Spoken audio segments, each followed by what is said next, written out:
Or is my IP potentially at risk, right? Do I need to tighten some things up?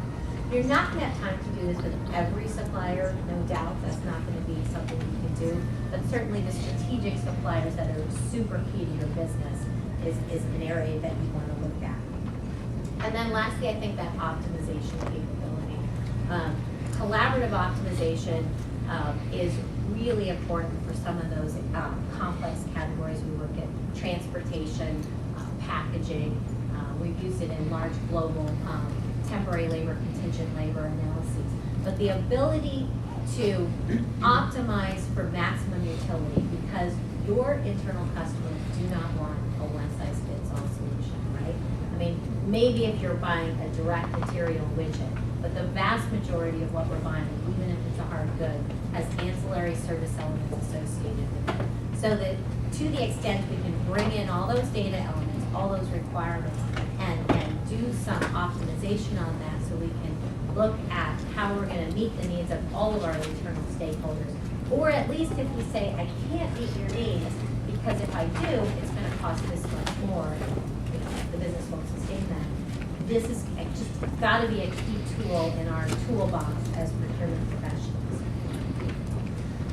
Many of us in this room may have our internal customers being the IT department, the marketing department, the people who also want access to big data tools and analytics. So it's really incumbent upon us to get conversant in the technology, in the words, what it all means, because they're looking at us to help them in the buying decisions and the contracting decisions about how to best contract for these solutions and services. So that's where we can really help them as well. And the market is going, you know, growing like gangbusters, tons of acquisitions. So, you know, super challenging to keep up with. But once you get your basic category framework in place, like any other category, you can get your arms around it. So with that, I thank you for your participation and attention, and I invite you to ask questions and participate in the answers, because I might not have them all. Thank you very much.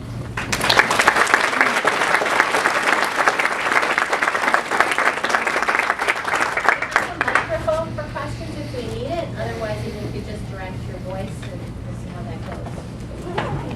Who's got some questions? I have maybe a short question. It's that I work for Park Pharmaceutical and we are in the manufacturing. And we use J.D. Edwards.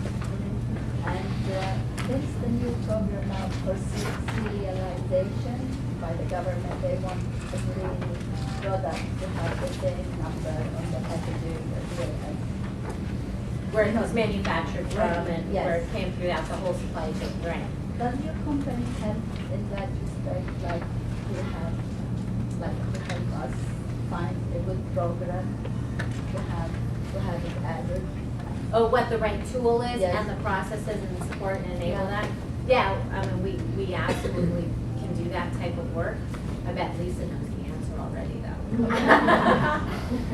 Not really. Not really. I think it's very fluid, right? It's a very fluid area, and the law actually, you know, is continually being challenged. So there are aspects of it that just got pushed out.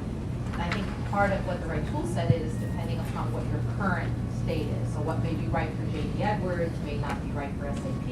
Yeah. Depends upon your supply chain, your manufacturing footprint. There are consultants, I'm sure you can help you as well. There are consultants who, of course, are specializing in the space now because of It's so specific. Yeah, very specific. And you'll see the same in the conflict minerals, right? In the conflict minerals, that the government publishes guidelines that say, tell us where you're doing business with conflict minerals, where it comes from those.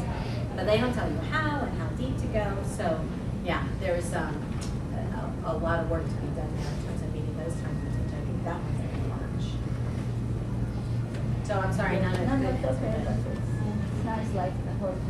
It's a whole industry issue. It's not a specific company issue. So I would recommend if like your company participates in pharma, for example, Yeah. I'm sure that there's a forum where whoever's responsible for that in your company can network with them.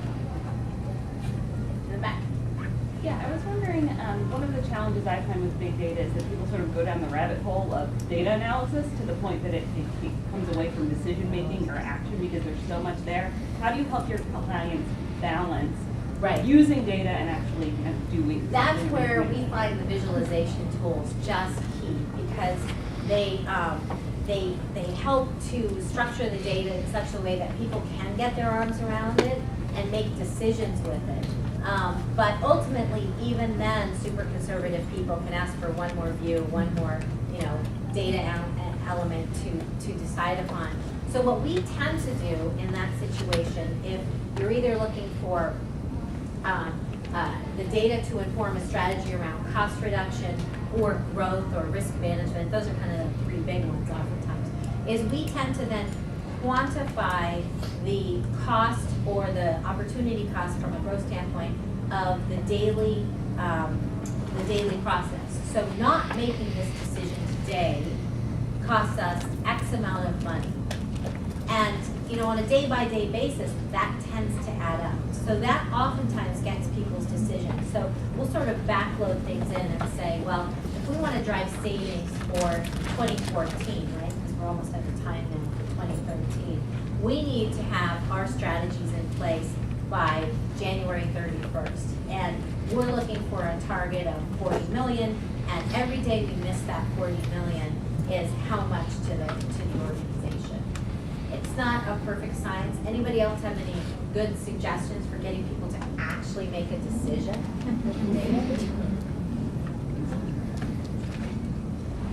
It's really oftentimes in how you present it and the story you tell, we found. And that's actually a skill that we train our consultants on how to do. Because we're not around our organizations for a long time. We usually come in for a project at a time, and we've got a defined timeline. We need people to take action within that. Sometimes they're reluctant to. So I would encourage you, there are some books about telling stories with data, making sense of data, and then also in presentations, there's books about how to make effective presentations to get to decision making. So there's this science about, do you tell the answer first and then back into how you got there, or do you build the story out that says, here's all the information and here's what it tells us. It kind of is a cultural thing for one company versus another. We have time for one more question. I was gonna, you asked for other examples, and sometimes it's easy to tell the story of where you've got data that kind of says we're going in this direction, but it can still go this direction or this direction. So you try to tell all three stories and say, while it's imperfect data, we got to make a decision on which block we think is going down, and you can kind of guide them toward one of the blocks versus the indecision, which means you're going to miss all three of them. Right. The opportunity to manage your own destiny is going to be missed if you don't actually take action now. And if you don't, for So each like of your worst outcome, scenarios. best outcome, you were talking worst outcome, best outcome, where we think we're going to be. Right. And for you to manage where we're going to be, you're going to have to make a decision. And for each of the scenarios, putting the data against it versus the gut that says, well, we've always done it this way. One more thing? Yeah, do you want to do one more, or? Okay, well, thank you so much, Mary.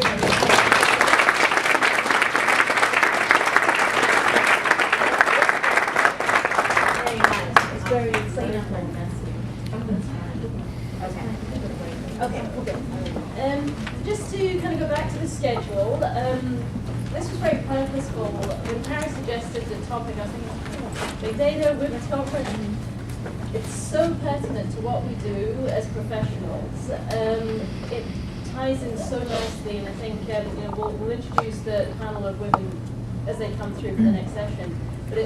But when we talked about this and actually put it in place in the day, we got a lot of great feedback. I think that's fantastic, and as a precursor to the generational diversity panel discussion, because I don't know, but I think it's one of the first times in history where you have so many generations in a workplace working in groups.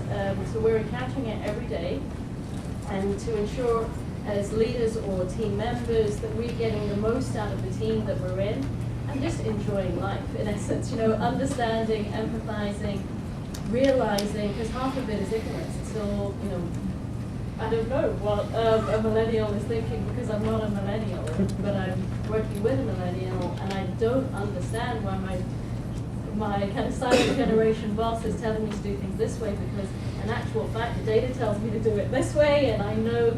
So it's just, that's the essence of the next session. We've got a wonderful team of women, and I'm very looking forward to kind of introducing them to you when we come back, because they have volunteered over this last year, worked incredibly hard to put the session together. So thank you all for responding to the questionnaire. We've got the data results of that, so we'll kind of go through that. And so I think just now we have, it's just 10:08. If you could please come back here for 10:25 so that we can pick up at 10:30. The logistics in the next session will be a bit delicate because it is a really interactive session. So we'll tell you about how we'll split it up and how we'll do it, and I look forward to seeing you then. But just So we come across this topic every day. And just to introduce a little bit about this topic, okay, as we were getting ready for the topic today, I came across a really funny quiz, and it's a generational quiz. I just want to read you 2 or 3 questions because I think this illustrates very nicely the differences between. So this is question 1. My generation spent most Saturday nights, A, at the movies and then at the drugstore, B, at the bowling alley with friends, C, cruising Main Street in our hot cars listening to Blondie, and for all of those who are laughing, I know that. And D, talking on the internet from somebody with somebody from China. And then the one that I love the best is, if my generation got into trouble, our mums would A, spank us, B, say, wait till your father gets home, C, put us into timeout, or D, ignore us until she found a solution in a self-help book. So I think really we could just finish the panel right here, because I think we've got all the answers in this generational question. But generational diversity was never a problem when we were all young baby boomers. We all thought alike, we worked alike, and we had similar aspirations. Along came the Gen Xers with their global thinking and technology. Layer on the Gen Ys with their social conscience and confidence. And today we have a mix of expectations, approaches, and communication styles. A very interesting melting pot. What we have in our panel is a representation across the generations. And I'd like to introduce all of them, and maybe they can introduce themselves as the leaders of the panel, and they're going to be helping us really gather some information from this very interactive session. So maybe Abigail, you can start off, tell us a little bit, just a minute on who you are, where you work, what you do, and if you're comfortable sharing your generation, that's fine. If not, so I'm representing Generation Y. I graduated from Hobart and Williamsmith Colleges last May in 2012. I interned at Diversified Search for 2 summers, and they hired me last September as their office and research assistant. Hi everyone, I'm Alicia Scales, and I'm representing Generation Y as well. I work at Pfizer. I'm a manager and on the global procurement team supporting the business development initiatives.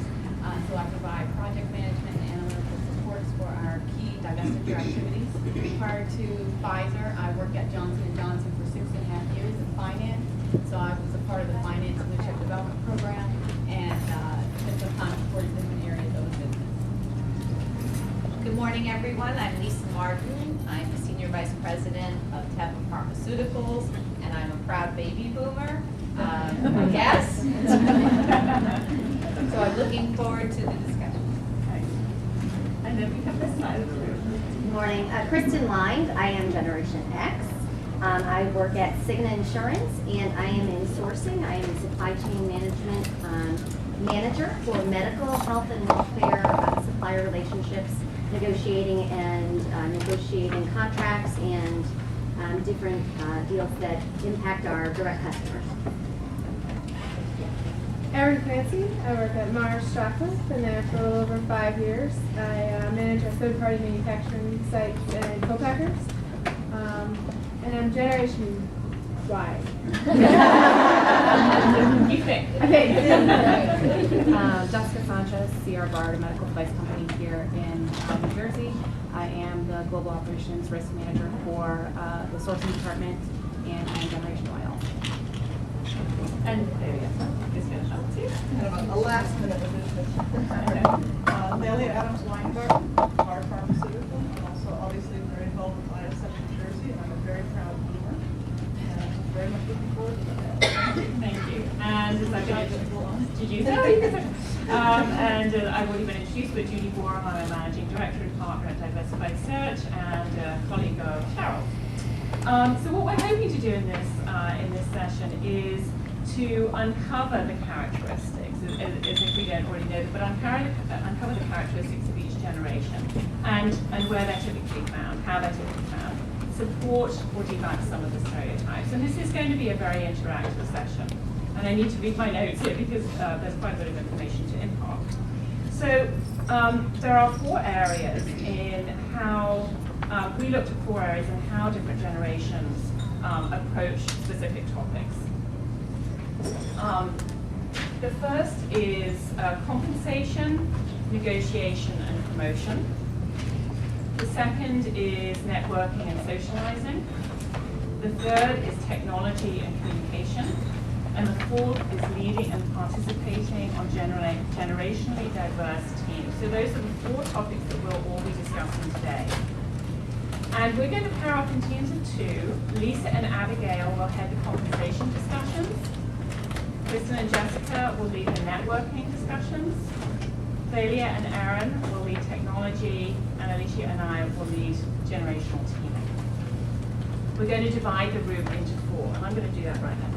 So this is the perfect dividing line. So if you can move your way to one or half or the other. And then I think, Sandra, where you are, okay, that row there. So we've got 4 quadrants. This quadrant will be A. A lady in the red jacket, you're going to remember that. You're A. I'm A. Okay. Sandra, you're going to remember your quadrant is B. Lady in the jacket top, beautiful in the end. So I'm with Catch and Support Community, so I've spent my whole career in nonprofits. Do you use So it's a different setting than the rest. Actively. I work with ISM all the time, which is also a not-for-profit. What is your success So how is with it that, different? and why do you do it in the Do you feel like it's less appropriate? You mean this question? Yeah. I don't think it's different. Oh, you missed the question? Yeah. I'm sorry. Yeah, how often in your career have you negotiated the terms of your job? Salary, working hours, responsibilities, vacation time, etc. So I don't think it's different as an individual. I'm actually a social worker. So, imagine being a social worker where your mission is about helping people, I mean, many of you help people through products, obviously, but we're not socialized as women, and certainly as social workers, to think about advocating for ourselves. We're always advocating for others. So I think it's very appropriate, and I would say sometimes for myself, relative to my life and where I've been in my, what I needed, but getting the data has always been very difficult, certainly around salaries. So it allows me to meet people. And there is the kind of a broad range of things being corporate work around, vacation and childcare and hours. So I would say sometimes. By the way, I know that because my role at ISM, I chair the compensation committee for national, and there actually are some niche databases and consulting firms that specialize in not-for-profit salaries. I wish I did a better job. 70s baby. And I see So I'm Marla, I'm a boomer. I do find usefulness in LinkedIn because I think the personal interaction is important. I don't accept invitations from people that I don't know who they are. I think LinkedIn is a good Rolodex. Yes. I mean, I think you can connect on that. I think for me personally, and I'm Generation X as well, I find that it will help me have the contact or remember someone I met that I know I want to connect with and then pick up the phone or send a personal email. Do we have anyone that uses the telephone as a typical networking, or do you conferences inside or outside your industry? Do you go outside of your circle often, or? But I don't know. I think like Sally, I would. The worst thing that can happen is if you come Care more about best practice. and come to that, you can ask for more money and. Then I found also, like Carlos said about suppliers, checking me out online before they come to the industry. So you gotta be careful what you do. Yeah, they mentioned. I think it's a combination of both, right? I think you have to be aware of your situation and aware of. I'll ask if I ever try to LinkedIn you and, go from there. Also, like, because I'm in business school, they encourage like networking. So if I see someone, like if they went to Rutgers and they're in supply chain, I'm like, oh, they have an interesting background. I might send them a message like, oh, I see that you're in supply chain. Like, can you give me insight to your experiences, that kind of thing. So I do use LinkedIn, like messaging other people. Gain some insight from. I think that's an interesting kind of divergence of the technology, utilizing it as someone who you wouldn't meet in person necessarily through a networking event or a conference or even at your own company, but somebody that you can see that they have similar background, interests, or industry, and actually reach out to them and use the technology to do that is a pretty interesting capability of LinkedIn. And I think it's, what generation are you? Gen Y. Okay, yep, me too. And I think it's kind of an interesting way to look at it, that a couple of people from same, similar, or even different technology, or groups think the same way. I know for me, LinkedIn is something that's taken me a long time to get used to. And also networking in general has taken me a long time to get outside of my own organization and really come to conferences like this and really start to meet people, and not just for, hey, my career. I think we had this discussion a little bit earlier. Not just thinking about my career or my place in networking, but also solving problems. Coming to conferences, I think, is one way where people do that, trying to get more information about what's out there. Big data is huge this year, and I think really starting to utilize that LinkedIn technology in a couple of different ways for blogs or other posts that are up there, people, etc. is really interesting. Would you like to talk a little bit about your observations? Okay, so it was a group effort, and what great conversation. It was so interesting. Come on up. So we had 2 questions. Oh, that's not what you said.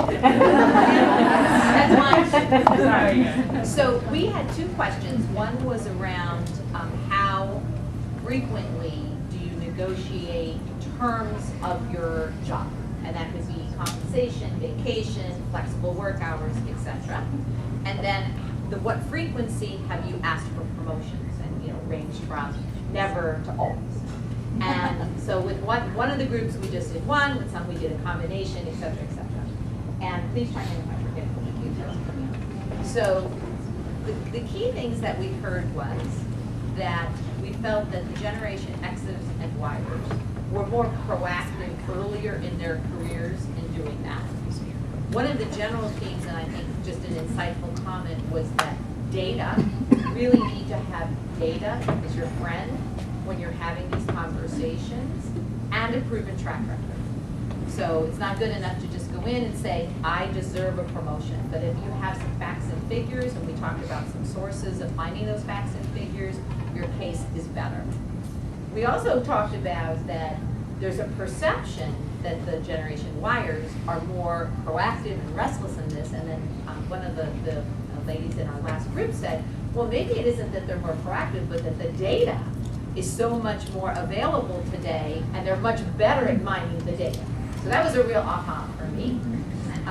We also talked about that as you progress in your career, different things matter to you, and that you need to have your self-awareness about what's most important to you at that moment, and that would guide your negotiations. But it did seem to be trendy that overall baby boomers were less prone to negotiating across all those dimensions earlier in their career, but as people gain confidence in their skills, then they felt more comfortable. And then referring back to Liz Wolf's talk yesterday, when you're asking for promotion, whatever position it is, you want to be and see yourself in that position before you ask for it. Visualization. We talked about not only dressing the part for your next role, but also having some experiences, whether it's a special project or volunteering to do different things, that would show that you have some of those skills to obtain the next role. So really appreciate all of the great discussions. Thank you. Okay, group D. Okay, so our topic was networking, and we had two subtopics within that. One was how do you network? Is it successful? And a common theme that we found through all the groups was that LinkedIn is a very big networking tool used nowadays. followed by person-to-person communication. 3 things about LinkedIn that was interesting is some people use it as a Rolodex just to see who's out there or to search people that they might be working with or find information out so that they have a better communication, whether it's negotiating a deal or something. Another thing is that people utilized it very successfully in either gaining employment or reaching out to folks to get new employment. And then there was the surprise that some people don't find much success with it at all, whether they just don't use it much, it's there. And then with that, which I think ties nicely with the last group, is that we found that Generation X used LinkedIn quite a bit. The baby boomers used it a lot more. I think maybe some of that, we talked a little bit about maybe that's the confidence. You've had more employment, more opportunities to network. You might have a bigger networking group. So I think some of the confidence came through from the baby boomers of using that as a tool, but not always using that just as a tool. And then factoring that into having social and person-to-person conversations, which brings us to the socialization question. Yeah, so along with networking comes the social aspect of networking outside of the actual business place. So how, as a woman, do you socialize and do you feel comfortable socializing on a one-to-one basis with a male colleague potentially who might be older than you, married, unmarried, you might be married, etc. And how does that make you feel? And do you let that change your focus or not? And I think it was very interesting to hear a lot of different things from the 3 groups. Some cases where, if I want to go out and talk about, let's have a beer after we did this really big deal to celebrate or talk it out, or maybe go for breakfast with a colleague before we go to a conference. I have no problem doing that.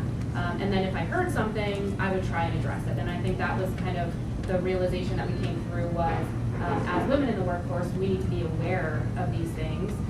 But not let them stop us from doing things that all of our colleagues hopefully are doing, which is being comfortable as a person representing your business and going out socially with the people that you work with, or customers, suppliers, and being able to go into a more social setting or networking setting and still feel confident as a woman to do that.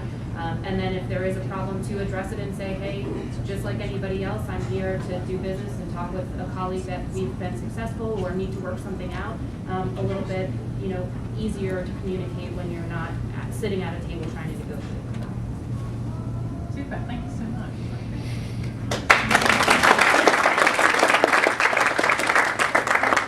Thank you so much. So, thank you. So we had the pleasure of discussing technology and communication and how is there a generational difference between how people prefer that and how they do that to do their day-to-day business.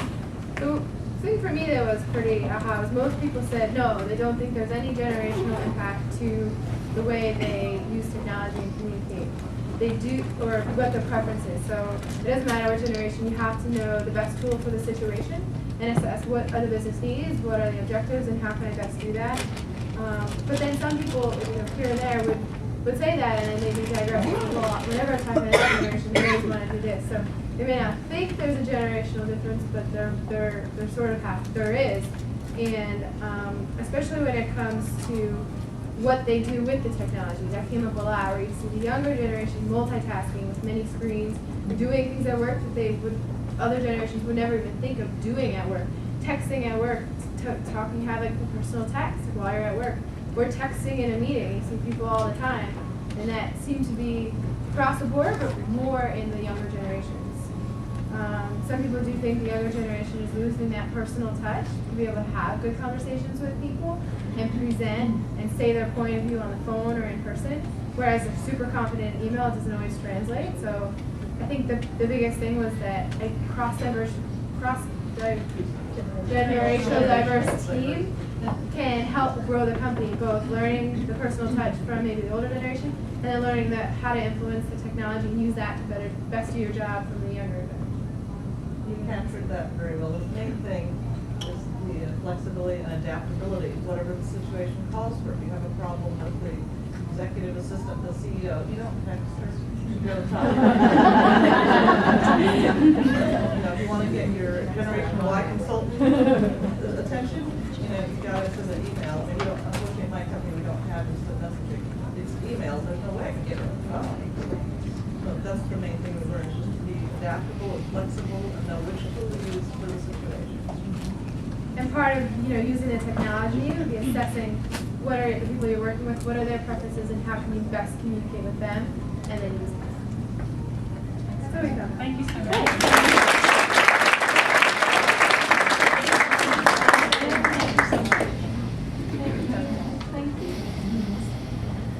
So Julie and I, we went around and we discussed the topic of leading and participating on generationally diverse teams.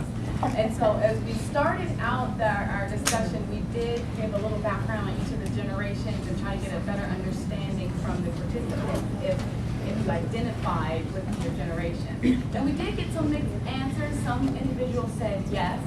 However, there's some blurred lines there, and again, there could be multiple factors to that. So having a generationally diverse team, so getting ideas that you pull from different generations, which makes you a little bit more tolerable.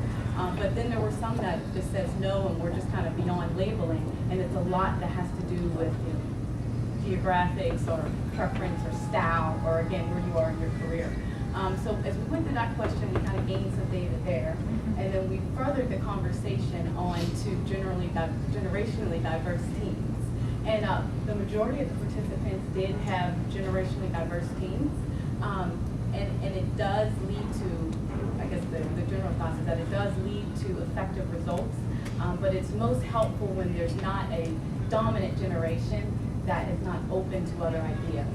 And so it can lead to groupthink and so every generation needs to be comfortable to kind of push the envelope and kind of move ideas forward. And we did have a couple of instances of companies that had actually set up groups, internal groups to promote generationally diverse thinking and relationships. So I think we thought that was a very good way forward.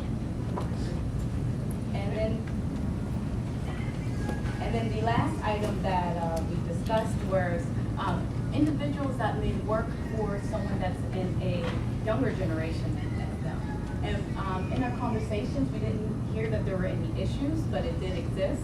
And we discussed that maybe if there was a larger gap. I think in both of the instances, it was just one generation away, so it was pretty close and pretty similar. But that may be something that we'll see in the future a bit more, or maybe common to experience. But as of now, it sounds like it's not causing too much of an issue. Thank you.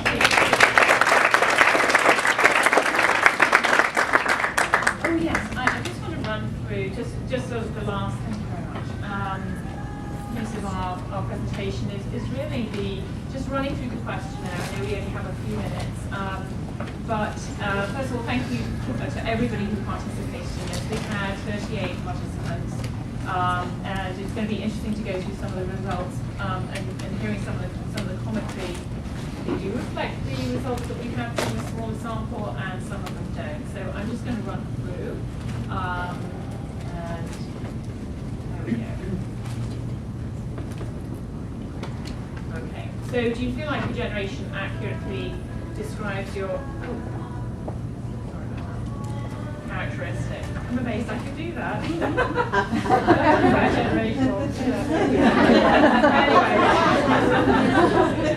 I think I deserve a round of applause. Anyway, so surprising that in most of the categories, well, in all the categories, they really, close to 50% of some said that no, they really didn't feel like their generation. So I think that's a good thing. Maybe technology does keep us all young. What level are you in your organization? This was really just to get a baseline of activity, and there's no surprise that the Gen Ys don't have necessarily the senior ranks at the moment. They're still building their career, but this is broadly the spread in a sample that answered the questionnaire. Oh.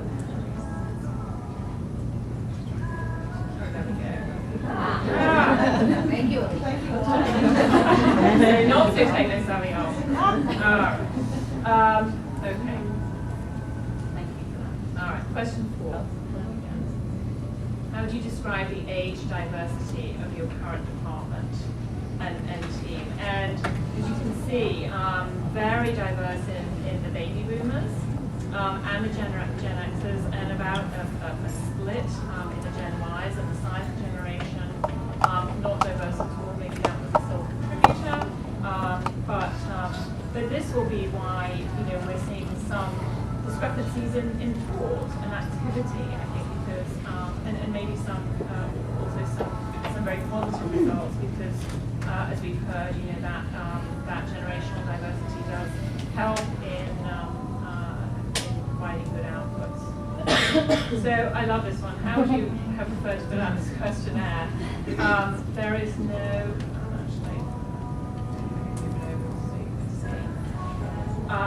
Okay, so the majority love, did it on the computer. Some did it on the tablet in the Gen Y. Interestingly, the Gen Xers didn't like the tablet, but the baby boomers did. So that was a very interesting result. I would not have thought that at all. Question 6, and this was really just the results that we compiled. Question 7. Yeah, so we'll go into question 8. This is a very short questionnaire. So, how do you prefer communication when issues arise? Interestingly, again, every generation, bar the silent generation, preferred to do it one-on-one.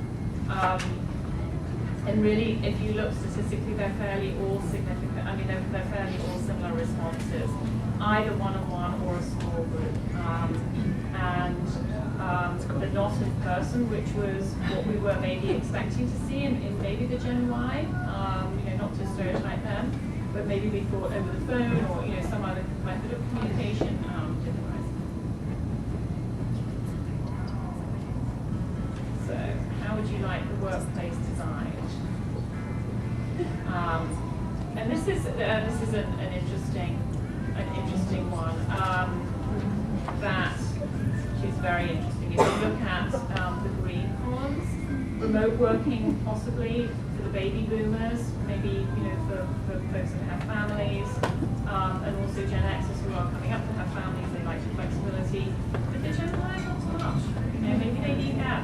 The high touch, the being involved with working groups. They like to, they prefer the high wall cubicles, so maybe not so much interaction. But they do want to be present. The office with the amenities, right? Right. That's right. That's right.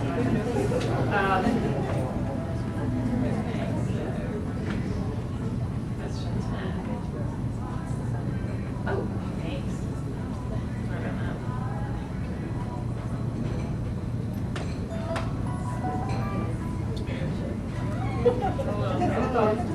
I got it. All right, there we go.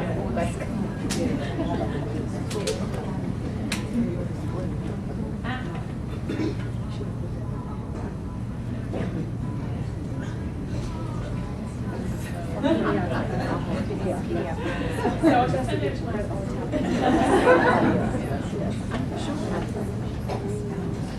I think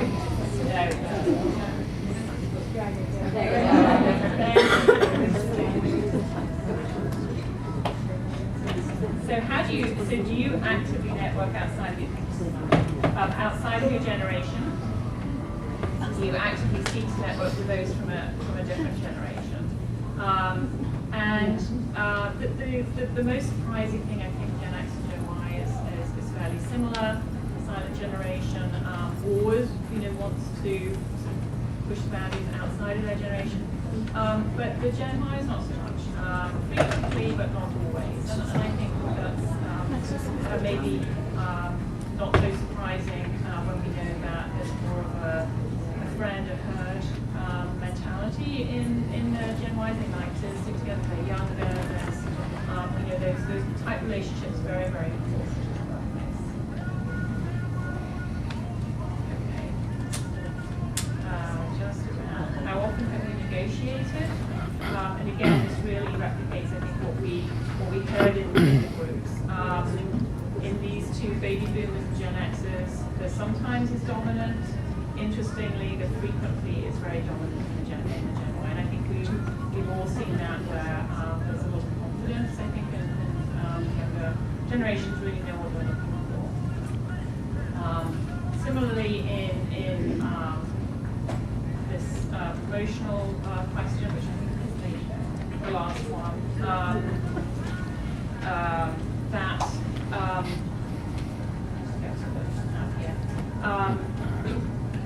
that the baby boomers sometimes rarely request promotion, so there's some hesitancy there. The Gen Xers sometimes, and a little bit of frequently, and interestingly, the Gen Y, or maybe not so interestingly, it's very typical that some would be very confident in doing that early on in their career, and others would really not think about it. They're too maybe a little too early to do that. So I think I'm sure we'll be able to share these, and you can look through many measures. So not so very different from what we heard from a larger group, and I think really some very interesting results. So thank you again to everybody who participated.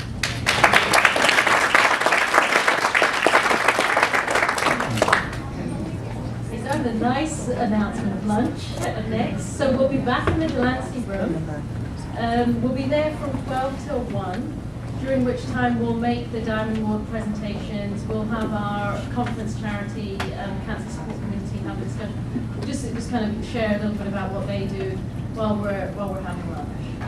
And they began the journey. And so it was all about collaborating supply chain to supply chain to supply chain. And what happened, and the reason the message resonated for the president of the board at that time is because he saw, and literally we talk about, supply chain was the tip of the spear for Mercy in it becoming a system. And Mercy today is recognized as one of the leading health systems for having and acting as a system, as what we call one Mercy. So there are now shared, centralized, coordinated, planful human resources, finance, all sorts of other functions that grew after supply chain started to make the connections. And what this president of the board realized very astutely was that supply chain touches everyone, right? So it touches all sorts of users, all sorts of providers, certainly indirectly touches the patients. And so that could be the tip of the spear. So interesting thing about it, today, you want to guess where those two materials managers sit in the organization? CEO and COO of the entire health system, which is approximately $10 billion enterprise. So, it was through collaboration. So how does that manifest itself today? So ROI's message to both our vendor customers, because we think of them as customers, and to our provider customers is collaboration. So we sit in the middle, sort of making those relationships and having those discussions to make sure that everyone has a voice and that we're working together to achieve greater results. So I think with that, maybe, Michelle, you're from healthcare as well. I'll introduce you soon, but any comments in terms of that? I would totally agree. One of the things that I would add to that is I grew up in healthcare. It started out as the vendor, so I was the one that was going into the hospital systems, and they train you when you're basically going in to make your way to the C-suite. So if you find yourself getting in the elevator and going to the basement and hanging out with the purchasing folks, then you've done something wrong, because you're now negotiating strictly on price, totally on bulk, and not on solutioning, innovation, that type of thing. So with that in mind, the role that supply chain plays, everyone knows how important they are to the organization in regards to them saving us money.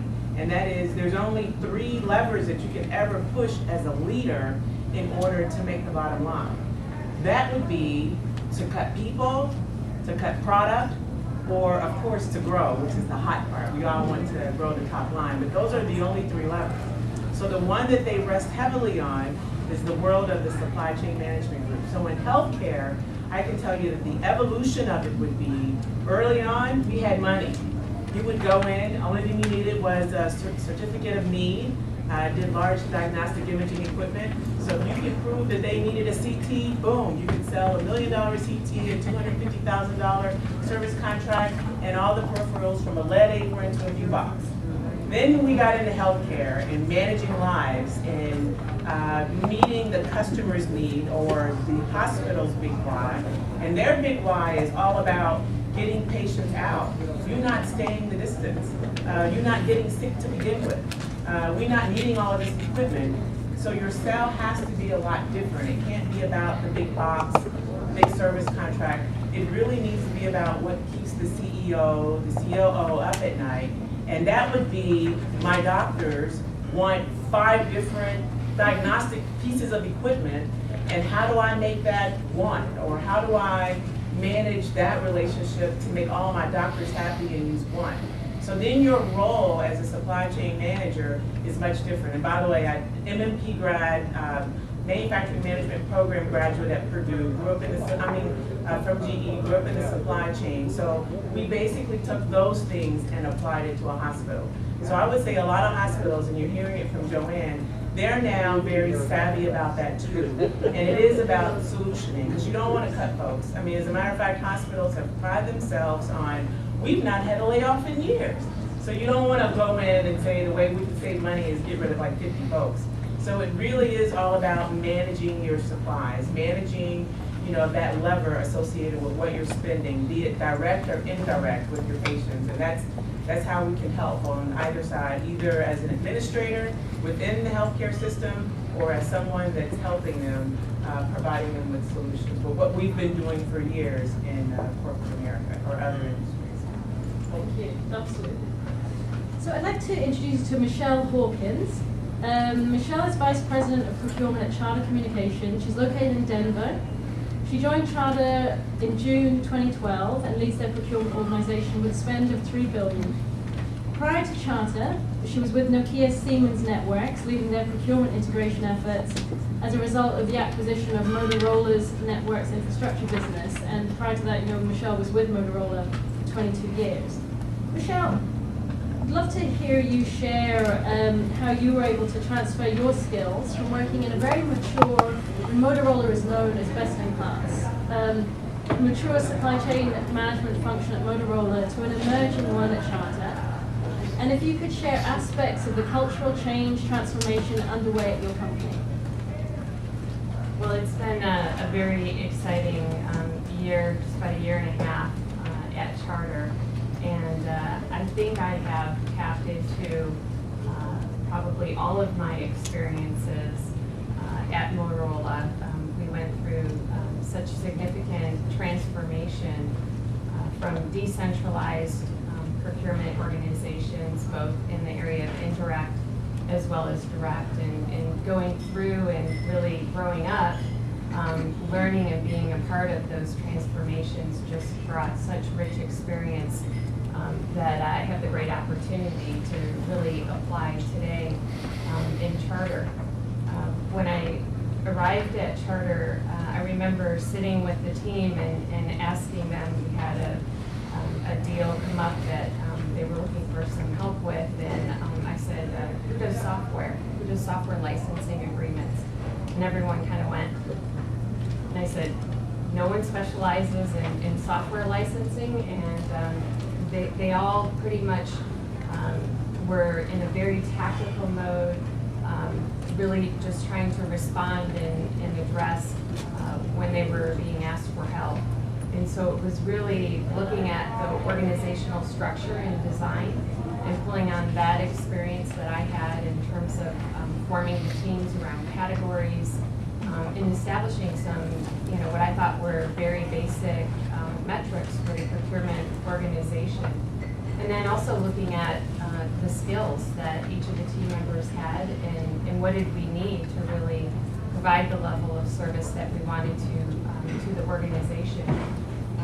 We were fortunate to have very senior level executive support and desire to have procurement managing the relationships with the suppliers and really, if you will, having a seat at the table. Our CFO felt that Charter was at a strategic disadvantage by not having the relationships managed by a professional organization. There's a lot of, I'll say, desire that various organizations had and enjoyed in managing relationships and negotiating with suppliers. And you may find that, you know, other people in your company enjoy that very much as well. But he really thought that it was a disadvantage not to have procurement professionals involved. And really that's one of the major things that he wanted to change. So part of that was really building a team. So my experience at Motorola was pretty diverse, as I said, both in direct and indirect, but also from a global perspective. I had a very global team at one point of over 180 procurement team members in 16 different countries. So I had a great opportunity to learn from so many different people at different points in their career, and really how to leverage each individual's strengths so that we could really accomplish what we wanted to in the organization. And I'll say hiring and finding good talent has been one of my most significant challenges. I always look forward to really building a team and having the opportunity to build a team, but I think that's one of the things that has been a little bit surprising to me, to be able to put that team together and really think about what are the needs of the organization, and how do you really fill those gaps as you look at all the different skill sets and strengths that each of the team members bring forward, and then seeking out and saying, okay, well, we need someone who does this really well, and how do you go about finding the individuals who can really contribute in those different ways that you need. So that's been a journey in terms of finding and hiring good talent, but it's been something that has been really important, because each and every individual on our team represents the organization. And as you're trying to build and transform, you want to ensure that you bring individuals on board that represent the organization in the way that you want to build a reputation. It's been a pretty big challenge, and I think we're on a really good path.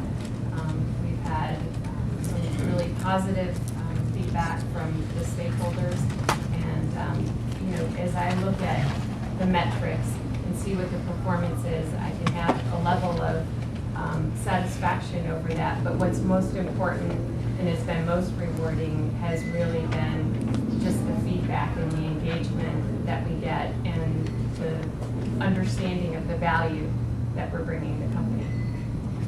I can't imagine not wanting to go to Denver, Colorado. So I think if anyone wants to see Michelle after, building your team, right? Thank you for sharing that.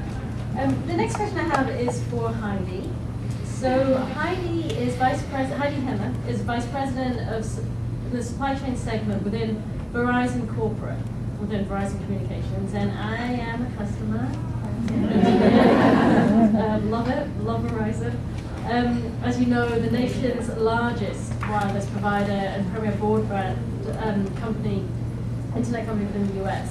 Heidi leads the newly created supply chain segment team, accountable for end-to-end supply chain performance for network and IT hardware, software, and services. And the responsibilities of this team include sourcing, planning, forecasting, as well as inventory management, with $24 billion in spend annually. Heidi's also responsible for strategic vendor relationships across all business units within Verizon. And I don't know, most importantly, Heidi was the recipient last year for the Diamond Award from her team. So, Heidi, in terms of your role, you work in a very fast-paced environment at Verizon, and well, just kind of looking for some examples that you might share that demonstrate the value of supply chain management in regards to how collaboration in supply chain management supports speed to market. Yeah, so I came from the engineering team over in the wireless organization. I joined supply chain about 2.5 years ago. I've worked for Verizon for 23 years, but I feel like I've worked for numerous different companies. I started out in Bell Atlantic Mobile, which was the wireless arm just in Pennsylvania, Washington, Baltimore, and southern New Jersey. So I went from being part of the network team that was about 100 people to now working for 187,000 employee company, but I never left company. So it's kind of a strange journey. And on the telco side of the business, we were a regulated business for many years. We were a telephone company, which doesn't sound very sexy anymore. And we have absolutely been on the journey to become a solutions company, a communication company. So our customers don't want to know whether we're providing the solution or service or product that they want from our wireless arm or our wireline arm. They just want to be able to communicate everywhere with everyone every minute of the day, I think, when we look at our usage reports. So we recently had a reorganization where we pulled all of the products under the Chief Technology Officer. Felt like we are a technology company, so we might as well put the CTO in charge of our products and services. And that's been a fundamental shift in thinking for us. But what it's allowed us to do is to make sure that we are offering end solutions to our customers. And I'll give you an example. We had 3 cloud offerings. We bought a cloud company about 2 years ago, I guess year and a half, where I was nodding, I must be right. About 2 years ago named Terramark. And so we were selling to our enterprise customers out of Terramark. Our consumer arm was actually using the cloud to provide content to our Fios customers. And then our wireless arm was actually selling cloud and content services to our wireless customers. We now have one cloud offering. And our consumers really don't need to know how we engineer that or we provide it. All they need to know is that they can purchase cloud from Verizon. And they can get it whether they're in their car, in their home, in their office, out at the soccer game. So what does that mean for supply chain management? I'm wondering when I was trying to get back to that, right? We need to support that organization. And their expectation, one of the SVPs over there said to me the other day, if it's not immediate, it's unacceptable.